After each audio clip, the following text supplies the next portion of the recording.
I love Spider-Man. You love Spider-Man. Everyone in the world loves Spider-Man. He's one of, if not the most popular superheroes in the world. But why? Sure, he's likable, he's fun, kind, and all around a pretty cool guy. Wow, that might be the nicest thing you've ever said to me. But the reason Spider-Man resonates with so many people is because he's one of us. At the end of the day, he's just a guy. Not the most wealthy or popular or interesting. He's just a guy. That relatability, the idea that anyone can wear the mask, is what makes us feel so close to the character, whether we realize it or not. It's easy for us as consumers to imagine ourselves in his place, dealing with those same human problems and situations he finds himself in. He struggles making the right choice. He's not always selfless. He's kind of awkward and nerdy. Sometimes he's exhausted and completely overwhelmed, and those are all things that we feel on a day-to-day basis. But the reason Spider-Man is such an inspirational figure is, despite facing the sometimes harrowing game of life, he continues on. He might waver and even fall, but even so, he never stays down, because that's who Spider-Man is. He's the best of us.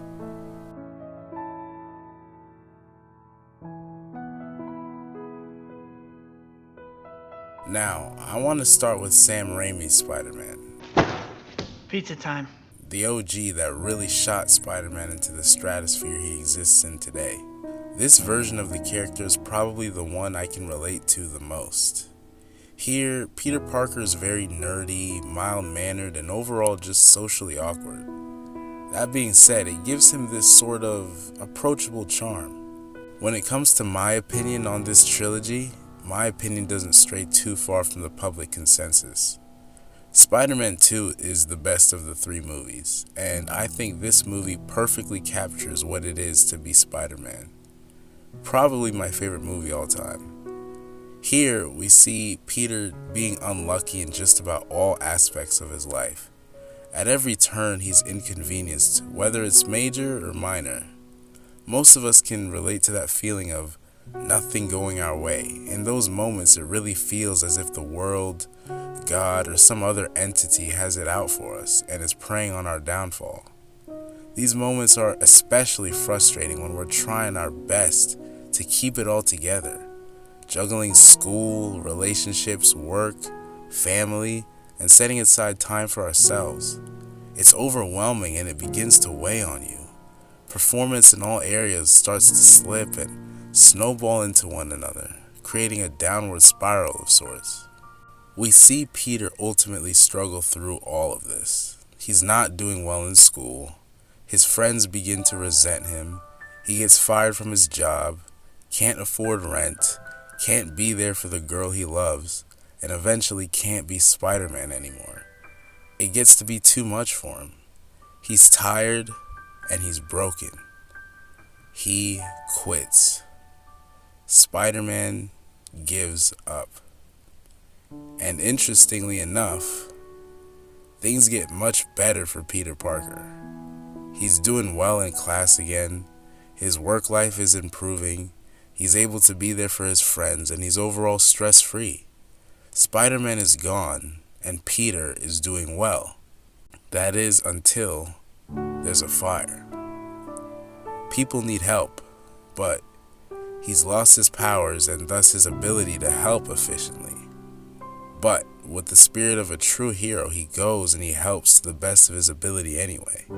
Amazingly, he successfully saves a child, but soon after finds out Some poor soul got trapped on the fourth floor. Never made it out. ridden with guilt after these events, he asks himself, Am I not supposed to have what I want? What I need? What am I supposed to do? this is another sentiment that we can all relate to. Even a superhero like Spider-Man, someone who swings above the traffic and has several superhuman abilities like super strength, is lost. He's reached a point where he genuinely doesn't know what the right thing to do is. And then Aunt May drops this beauty of a gem.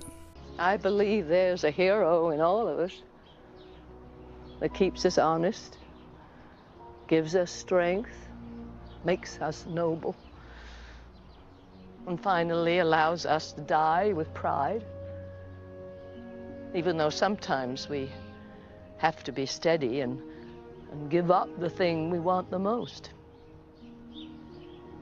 even our dreams. This speech from Aunt May is just as good, if not better, than the classic "with great power comes great responsibility." Upon hearing Aunt May, Peter learns that Spider-Man is more than just a superhero. He's a symbol of hope that people look to and draw inspiration from. He's relearned that the duty of being Spider-Man isn't something that he can get away from simply because he wants to. He learns and accepts that sacrifice is necessary in order to fulfill his responsibilities, and he can't have it all. Beaten down and broken, he picks himself up, and still, he doesn't experience success right away.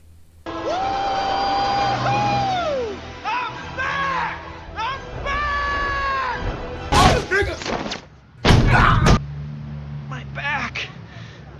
Oh, my back! But soon enough, when he needed to be, he becomes the man, the Spider-Man he needs to be in order to get the job done. I think it's important to learn from Peter's perseverance, to learn how to keep going on despite being in the dark. Not only staying hopeful, but becoming hope ourselves so that we can pull ourselves out of the dark. Because we can only truly help others after we've helped ourselves. Now on to this guy. This is my definitive Spider-Man. Not this guy though. Okay, not him. I'm talking about this one. Just keep in mind, everything I say going forward is about this one. Does it make a real difference? No. But if I replace your mom's face with someone else's and tell you that they're the same person, how does that make you feel? Exactly. It's weird. Anyway, in PlayStation's Marvel Spider-Man, we see that Peter has grown up a bit, and he's fully embraced his responsibilities. The game literally opens with him ignoring his eviction notice in favor of stopping a crime at hand. This establishes early on that Peter is fully committed to his duties as Spider-Man, and his job as a superhero weighs more than just about anything else at the moment. I like this choice because early on, we're seeing Peter have some sort of ultimatum to deal with. Go be Spider-Man or find out a way to come up with money before being evicted. Long story short, he stops the crime and makes it back to his apartment later that night only to find that he's been evicted already. He's facing the consequences of his choice to do the right thing. In this game, Peter deals with classic Spider-Man themes like guilt and betrayal, but I want to focus on this version of Peter's display of character. It feels like when we see this character, we usually see him learn the lesson of, with great power comes great responsibility. But here we see that Peter fully understands that, presumably for some time now. I think his resolve in this narrative is perfectly summed up in this short scene. Dr. Octavius, why? How did I let this happen? Just got a call from the hospital. They said you went AWOL. I need to get back to work. The doctor said you still have 14 broken bones. Which means I have 192 non-broken ones. Thanks for taking care of me, by the way. The hard part was keeping you hidden from Satan. They branded you a priority target, you know. I humbly accept the honor. I think to understand Spider-Man, you have to understand why he does what it is that he does. And in my interpretation, he doesn't only do good because it's the right thing to do. He does good because he can. Uncle Ben taught him that if you're blessed enough to be in the position to help someone, then you should. And in this game, Aunt May piggybacks off this and says, when you help someone, you help everyone. I think this overall is a beautiful concept, and it's something we should strive to embody. Having the opportunity to help someone is more than enough reason to go ahead and help them out. Doing kind things for others starts a positive chain reaction where those kind acts are paid forward.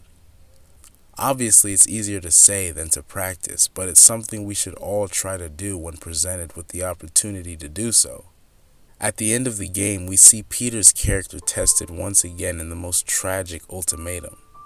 Basically, he has to choose between giving his dying aunt the cure for a disease or using the cure to make more for the rest of the sick city. Aunt May in this moment reveals that she's known Peter's Spider-Man for a while and expresses how proud she is. Peter is completely torn here, but he knows what the right choice is. He so badly wants to save his own aunt. She's literally the only family he has left. Most people, including myself, would likely take the selfish option here.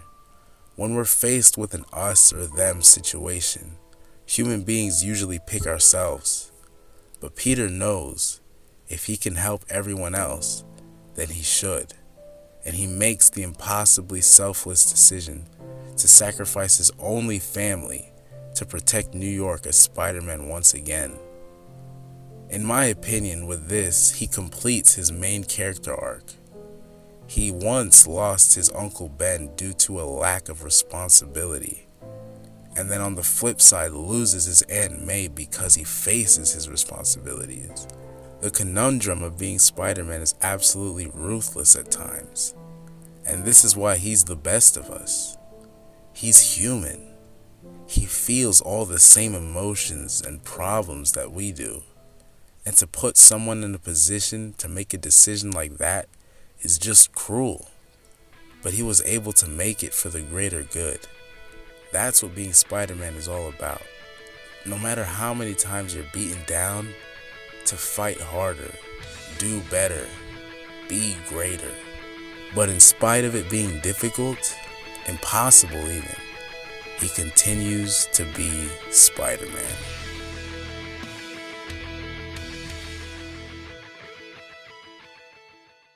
Okay, so I was going to talk about Miles and potentially other Spider people, but I felt like the script was getting kind of lengthy.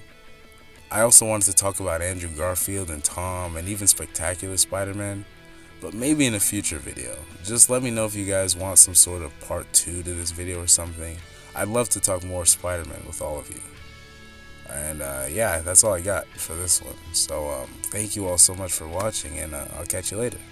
Peace.